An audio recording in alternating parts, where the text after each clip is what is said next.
सरकारी मुलाजमीन को group insurance और बेनिफिट फंड की अदम अदायगी पर सुप्रीम कोर्ट में दरख्वास्त दायर कर दी गई है और इसको चैलेंज किया गया है कि सरकारी मुलाजमीन ग्रुप इंश्योरेंस और बेनिफिट फंड की अदम अदायगी से महरूम है, जबकि अहकाम जारी होते रहते हैं।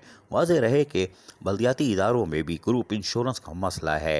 एक RDMCs के साथ साथ बाकी तो गायब है। बल्दिया वस्ती हो या बल्दिया गरबी या बल्दिया जनूबी या दीगर DMCs के साथ साथ तहसील, टाउन कमेटी और कॉरपोरेशन सिंध की ग्रुप इंश्योरेंस का मसला दरपेश है। 2015 से बाकायदा मुलाजमीन की जहां कटौती की जा रही है, लेकिन किसी को नहीं मालूम कि वो फंड कहां खर्च हो रहा है।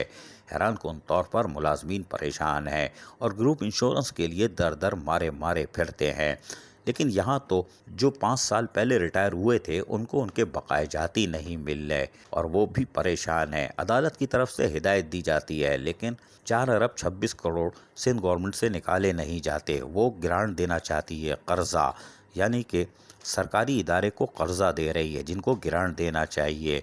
हैरान कुन तौर पर सरकारी मुलाजमीन खुसूसन बल्दियाती मुलाजमीन अजियत का शिकार है।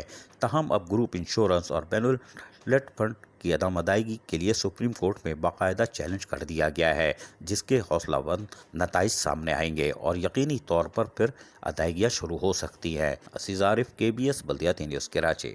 ऐसी ही खूबसूरत वीडियोस फ्यूचर में हासिल करने के लिए रेड बटन पर क्लिक करके और बेल आइकॉन को प्रेस करके हम सबके सब्सक्राइबर बनना मत भूलिए।